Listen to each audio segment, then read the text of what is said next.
Fenêtre sur l'emploi vous est présenté par Le Bon Coin, le bon partenaire de vos recrutements.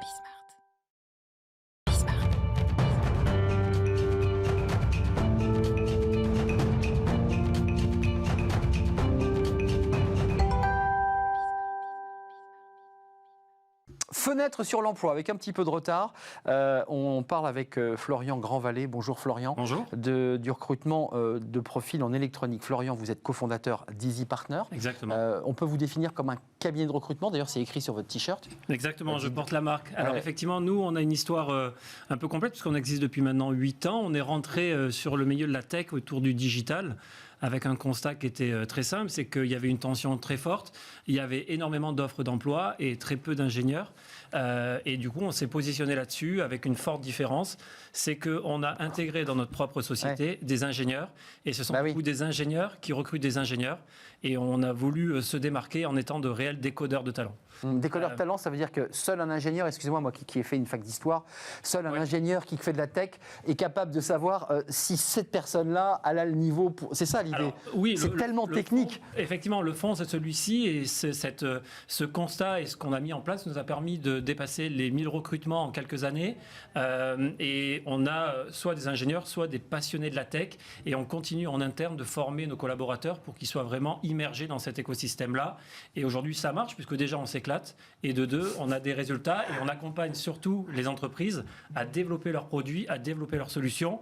Et je pense que c'est pour nous une réelle satisfaction. Au moment où on se parle, aujourd'hui, on a beaucoup parlé sur ce plateau de la digitalisation des entreprises. On l'a vu même chez les commerçants pendant la crise, mais aussi des entreprises qui se sont aperçues qu'elles n'étaient pas du tout au niveau. J'imagine qu'il y a une très forte demande aujourd'hui dans votre secteur. Oui, tout à fait. On a des carnets de commandes qui sont pleins. On passe notre quotidien à chercher des ingénieurs. On essaye de leur présenter les meilleurs projets du marché. Donc tout notre secret, c'est d'aller chercher les clients qui sont potentiellement intéressés de travailler avec des experts du recrutement comme Easy Partner. Et de deux, on s'est entouré du coup de collaborateurs qui sont ingénieurs et d'outils ultra performants qu'on a été chercher aux États-Unis, en Angleterre, etc. pour constamment essayer d'aller être au plus près. Ça bouge beaucoup ce secteur. Exactement. C'est un secteur qui évolue beaucoup, les technologies évoluent, donc il faut vraiment avoir des gens. Juste, je vous vois écouter avec beaucoup d'intérêt. Vous défendez, on parlait des précaires, on parlait de ces salariés du nettoyage. Puis il y a tout un monde d'ingénieurs informatiques, des gens qu'on chasse et qui gagnent très bien leur vie. C'est compliqué d'unifier un débat quand il y a des secteurs comme celui-là, très dynamiques et qui sont très bien rémunérés et qui sont très recherchés. Oui, évidemment, la problématique d'une personne qui fait du soin à domicile avec un statut précaire, un temps partiel au SMIC. N'a rien à voir avec l'ingénieur. Ingénieur, informaticien ou de la tech, comme vous le dites. Moi, c'est un secteur. Je connais un tout petit peu, plus aujourd'hui, on n'a pas le même âge, hein. Mais par contre, voilà, j'ai une petite histoire. Moi, je suis ingénieur. Il se trouve que je suis ingénieur. Oui, c'est pour ça que je vous... Voilà. Et la météo est un secteur où l'informatique, depuis toujours, on a été des gros consommateurs. Alors, d'informatique lourde au départ, et dans toutes ses déclinaisons aujourd'hui, notamment en termes d'utilisation. Vous avez vécu ça, finalement, l'évolution de l'informatique. Et ce que j'ai surtout vécu, c'est ces aléas. Je me rappelle qu'à l'époque, on formait à tour de bras des analystes, puis tout d'un coup, on n'avait plus besoin d'analystes. Et puis, revient le moment où on a besoin de nouveaux types de profils, parce que les techniques évoluent. Elles évoluent d'autant plus rapidement aujourd'hui. On voit aujourd'hui ce qui est frappant, vous venez de le dire, mais avec le confinement, donc tout d'un coup, nous-mêmes, à FO, on a 3 salles qui sont équipées en visioconférence. Même vous, il faut communiquer. En fait, quelques semaines, on s'est organisé pour cela. Et donc, vous avez fait appel à travailler comme ça, bien évidemment. Alors, c'est pas... non, c'est un monde qui change. C'est un monde qui change. Oui, et puis il y a des techniques qu'il faut utiliser. On est tous sur les réseaux sociaux. Alors, avec d'autres discussions et aléas sur d'autres aspects, mais on utilise, et c'est vrai que ça bouge d'autant plus vite en ce moment avec cette crise qui a tout à coup fait émerger des besoins nouveaux, qui va, je pense, moi, parce qu'on parlait tout à l'heure des dispositifs d'urgence, il y a des secteurs qui sont en très grande difficulté, dont je crains, moi, qu'on ne sorte pas, même si on sortait de la crise sanitaire, oui. pense à l'aérien, et des comportements Ouais, bien sûr. d'entreprise, notamment sur le voyage d'affaires, les réunions dans le milieu européen ou international, Ouais. je pense que ça va modifier les comportements. Évidemment. Aujourd'hui, il y a d'autres outils. Ça les a modifiés sur les comportements. Un dernier mot. Oui, tout à fait.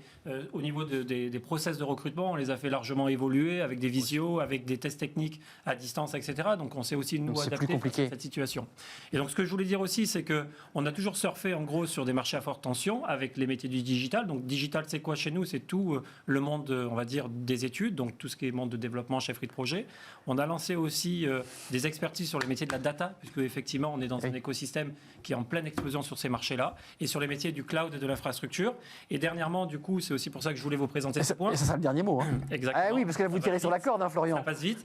On a lancé les métiers de l'engineering, et donc là, on est entouré de produits, du coup, avec des systèmes embarqués, avec de l'électronique, de la microélectronique. Et donc, du coup, on s'est rendu compte effectivement que le développement de ces produits allait plus vite que la formation de ces ingénieurs-là. Ouais. Donc, dans ce cadre-là, il y a une tension très forte, et les entreprises aujourd'hui dans ce secteur industriel ont des problématiques, comme dans les métiers du digital, à rechercher des talents. Merci. Et le partenaire est là pour les accompagner. Merci Florian, là vous avez tout dit. Je ne demanderai pas à Yves Verrier quel temps il fera demain, ce qui est une mauvaise blague évidemment, ingénieur météo, mais c'est intéressant Oui, ça va d'avoir... être un peu gris. Ça va être un petit peu gris. Vous voyez comme quoi il n'a pas totalement perdu son désir de savoir quel temps il fera demain, Yves Verrier. Merci à Florian Grandvalet d'être venu. Merci Yves Verrier de nous avoir accompagnés jusqu'au bout, cofondateur d'Easy Partners, c'est écrit sur votre sweatshirt. Nous sommes très en retard, je remercie Fanny Grismer, je remercie